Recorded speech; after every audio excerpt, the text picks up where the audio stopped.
Di sebuah kontrakan ditemukan seorang pria berusia 23 tahun yang terbaring dengan badan yang bergetar hebat. Diduga kuat si pria ini sempat minum zat yang berbahaya.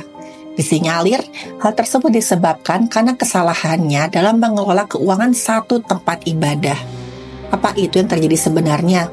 Atau ada hal lain yang lebih gelap? Dalam video ini kita akan memperdalam sebuah kasus yang bisa dibilang cukup mengganggu. Bersama saya Dr. Stefani, ikuti kasus ini terus.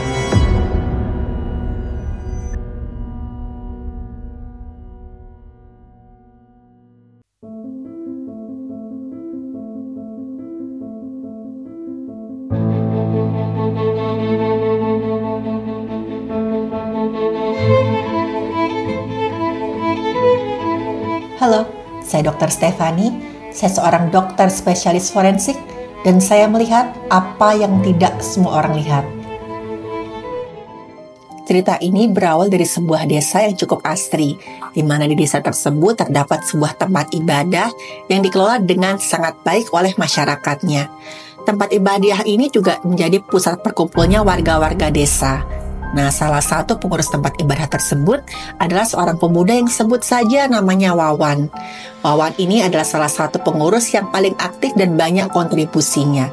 Makanya nggak heran kalau Wawan ini memegang jabatan yang cukup penting dan ya sangat-sangat krusial lah untuk tempat ibadah ini. Dia adalah bendahara. Nah, si Wawan ini sangat dipercaya mengelola dana dari donatur ataupun urunan warga desa untuk kesejahteraan tempat ibadah ini. Nah, suatu hari pada saat udah nggak ada kerjaan, Wawan ini lagi santai-santai di kontrakannya. Hari itu ya Wawan ngerasa kayak nggak ada firasat apa-apa. Wawan ini ngerasa hari itu akan sama seperti hari-hari yang lain. Dia lagi santai menikmati waktu liburnya. Tiba-tiba aja ada satu pesan yang masuk ke handphonenya Wawan. Dan pesan itu bertuliskan, "Selamat, Anda memenangkan undian sebesar 500 juta rupiah. Silahkan klik link di bawah ini." Wawan yang lihat pesan itu langsung aja dia merasa gembira bukan main. Dia sumringah, dia merasa bersyukur. Dia nggak nyangka nih bahwa dia tuh akan mendapat rezeki segitu banyaknya di saat yang nggak terduga-duga. Tanpa pikir panjang nih, Wawan langsung mengklik link yang ada di pesan tersebut. Setelah menunggu dan gak ada perubahan sama sekali di layar handphonenya, Wawan akhirnya pasrah. Dia tutuplah laman link tersebut dan kemudian dia santai-santai. Tapi dari situlah ternyata kesialan Wawan baru saja akan dimulai. Tiba-tiba Wawan ini ditelepon oleh salah satu pemuka agama yang ingin membuat acara sumbangan untuk anak-anak yatim piatu. Otomatis saat itu si Wawan mengecek rekeningnya. Karena waktu itu kan rekening di rumah ibadah tadi tersambung di handphonenya Wawan.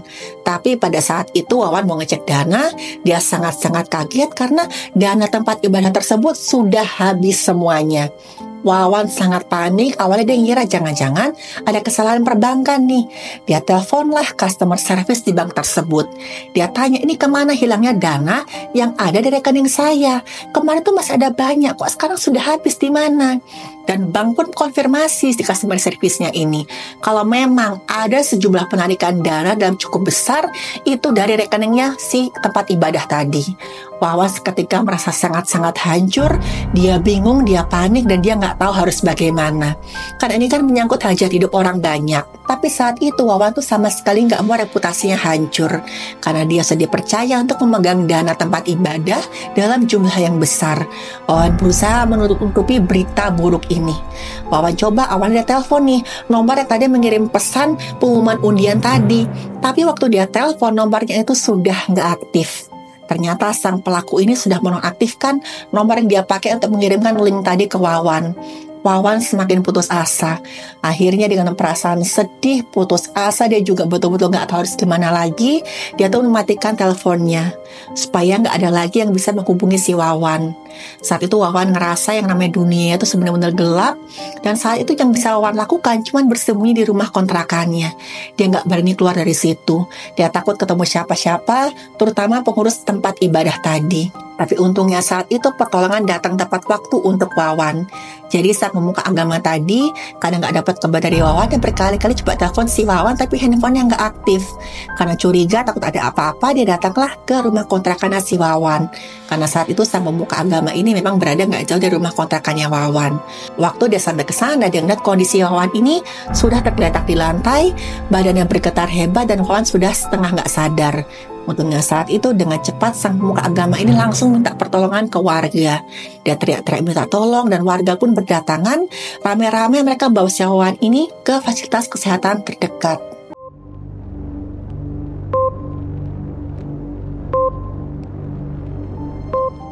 Waktu diperiksa oleh dokter, kesadaran si Wawan ini sudah mulai menurun. Wawan kelihatan kebingungan, dipanggil-panggil dia nggak menyaut, ditanya apa-apa jawabannya nggak nyambung. Bibir sama gusnya Wawan ini membengkak dan tangannya gemetaran hebat. Dan dari tubuhnya Wawan tercium bau obat anti serangga yang sangat-sangat kuat. Untungnya saat itu ada warga yang cerita ke dokter yang menangani Wawan, kok dia sempat melihat ada sekaleng obat anti serangga yang tergeletak nggak jauh dari tubuhnya si Wawan. Dan obat anti serangga tersebut diketahui mengandung zat aktif bernama sipermetrin. Jadi sipermetrin ini sebenarnya adalah zat yang bekerja dengan merusak sistem saraf dari serangga. Nah, serangga yang terkena sipermetrin akan mengalami kejang-kejang sampai mereka kehilangan nyawa. Contohnya musuh besar saya yaitu kecoa. Kalau misalkan kita nyemprot kecoa dengan racun serangga yang mengandung sipermetrin, kecoanya kan pasti akan kebalik, kakinya kejang-kejang, gak lama kemudian kecoa akan mati. Tapi seperti dengan insektisida lainnya, penggunaan sipermetrin ini secara gak tepat bisa mengakibatkan hal yang fatal.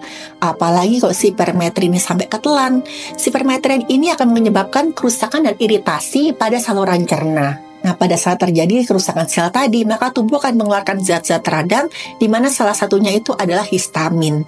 Nah, histamin ini adalah zat yang berperan dalam menyebabkan reaksi alergi, antara lain gatal-gatal, bengkak, nyeri, dan pilek.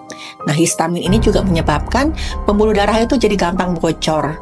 Tujuannya sebenarnya agar sel-sel darah ini bisa masuk ke jaringan untuk mengatasi peradangan yang ada di jaringan tubuh.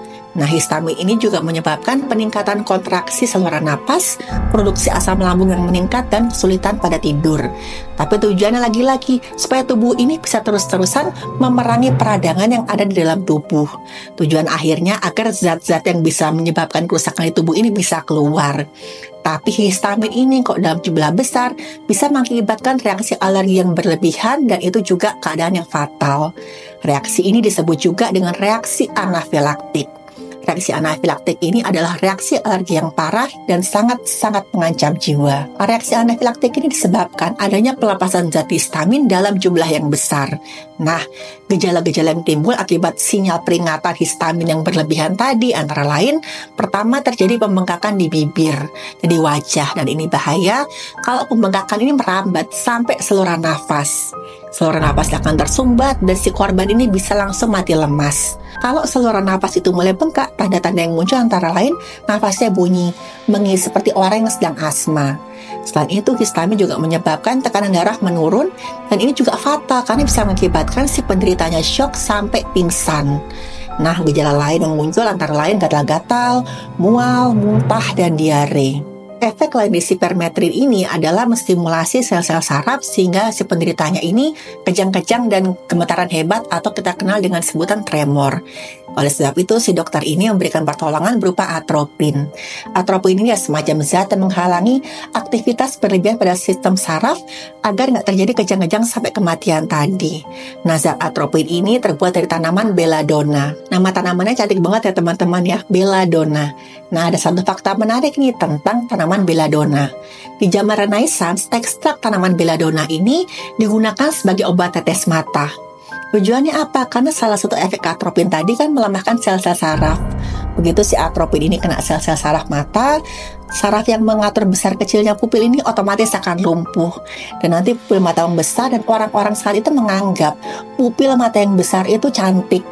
Nah, makanya tanaman yang mengandung atropin ini disebut dengan belladonna. Artinya si gadis cantik.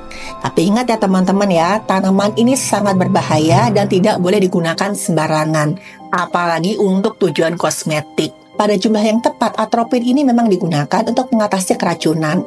Karena efekasi atropin tadi, yang pertama, atropin akan meningkatkan denyut jantung dan tekanan darah. Yang kedua, akan mengurangi penyempitan saluran nafas dan juga menurunkan kontraksi saluran cerna yang berlebihan. Dan selain itu, dalam menolong Wawan, dokter juga memberikan oksigen dan melakukan tindakan bilas lambung. Nah, bilas lambung ini adalah prosedur medis yang dilakukan untuk mengeluarkan bahan berbahaya yang tertelan dan masih ada dalam lambung. Tujuannya untuk mencegah penyerapan zat-zat beracun yang lebih banyak lagi. Caranya, nanti dokter akan memasukkan selang dari hidung atau mulut pasien, dan itu selangnya sampai ke lambung. Dan setelah itu, dokter akan memasukkan cairan garam khusus, dan begitu garam nanti masuk ke lambung, garamnya akan ditarik lagi. Dibilas terus sampai nanti cairan yang keluar itu bening. Dan untungnya saat itu setelah melewati pertolongan di rumah sakit, kondisi Wawan pelan-pelan membaik. Napas sama nadinya mulai stabil, Wawan masih kelihatan lemah dan suaranya itu serak gara-gara tadi iritasi zat sipermetrin di tenggorokannya. Tapi saat diperiksa nggak ada kerusakan yang berarti di tubuhnya Wawan. Nah, kasus percobaan mengakhiri hidup sendiri ini adalah kasus kedaruratan medis. Oleh sebab itu, walaupun kondisi Wawan sudah stabil, Wawan tetap harus dirawat inap. Dan Wawan juga harus dievaluasi kejiwaannya oleh dokter spesialis kejiwaan.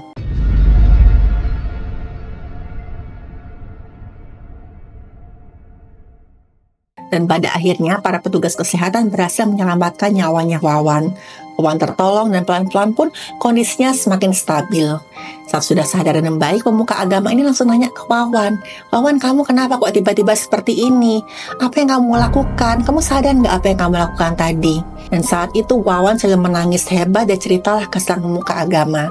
Wawan minta maaf, mohon ampun. Dia bilang, gara-gara kebodohan saya, gara-gara keserakahan saya, ingin mendapatkan uang yang banyak, seluruh dana tempat ibadah kita hilang. Saya terkena aplikasi hoax, dananya sudah habis semua. Tapi saat itu bukannya marah, sang pemuka agama ini beri nasihat ke si Wawan tentang sebab akibat perbuatan Wawan terhadap dirinya sendiri. Sang pemuka agama ini dengan penuh kasih sayang, dengan penuh kesabaran, dia mengingatkan, umur kamu itu masih muda, Wan. Masa depan kamu itu masih panjang. Dan gak lama kemudian kedua orang tua Wawan datang. Mereka ikut menenangkan anak mereka, karena saat itu mereka sudah tahu tentang kesalahan yang dibuat oleh si Wawan. Dan atas dasar cinta dan kasih sayang orang tua pada anaknya, orang tua Wawan pun membantu untuk mengganti sebagian dana tempat ibadah yang hilang. Dan melihat begitu banyak orang yang peduli dan sayang pada si Wawan, Wawan pelan-pelan menyesali perbuatannya. Pada akhirnya Wawan berjanji dia akan perbaiki hidupnya dan tidak akan berbuat ceroboh lagi. Dari kasus Wawan tadi kita dapat menyimpulkan bahwa semua masalah seribet apapun itu pasti akan ada jalan keluarnya. Gak perlu melakukan sesuatu yang dapat membahayakan nyawa kita sendiri, karena sesungguhnya masih banyak kasih sayang orang lain terhadap kita. Kalau menurut teman-teman, bagaimana dengan pesan yang disampaikan di kasus ini? Tulis di kolom komentar ya. Saya Dr. Stefani, sampai ketemu di episode-episode berikutnya. Terima kasih sudah menonton video saya. Silakan like, share, dan subscribe.